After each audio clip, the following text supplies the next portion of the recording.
Si tu voyages souvent et que tu es souvent à l'hôtel, arrête de croire que tu ne peux pas progresser. Ce qu'il faut prendre en compte, c'est que quand tu es en déplacement, le plus important, c'est pas d'avoir ta salle habituelle ou avoir ta cuisine. En fait, le plus important, c'est de garder tes petits réflexes que tu as toujours eu. En premier point, ce que tu devrais faire, c'est bouger assez souvent. Juste le fait d'aller marcher, même marcher 15 minutes devant l'hôtel ou alors dans la ville pour aller visiter un petit peu.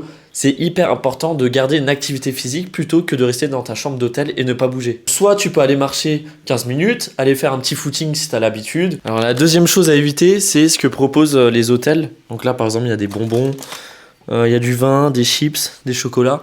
Donc ça, c'est à bannir, on prend pas. En plus, c'est super cher. Vous pouvez manger très bien dans l'hôtel, mais attention, prenez plus des légumes, des protéines, et évitez tous les petits grignotages que l'hôtel propose. Le troisième point, l'un des plus importants, c'est de garder ton mindset. C'est pas parce que tu pars en voyage ou que tu es dans un hôtel que tu ne peux pas perdre du poids. Garde en tête que le déplacement, c'est pas une excuse, même en déplacement, en faisant attention à ton alimentation, en gardant de l'exercice physique, donc tu peux aller marcher, courir, faire de la musculation à l'hôtel, au poids du corps, ça suffit largement. Si tu veux une séance perte de poids spéciale femme, alors envoie-moi Super 7 en DM et je t'enverrai une séance type gratuitement.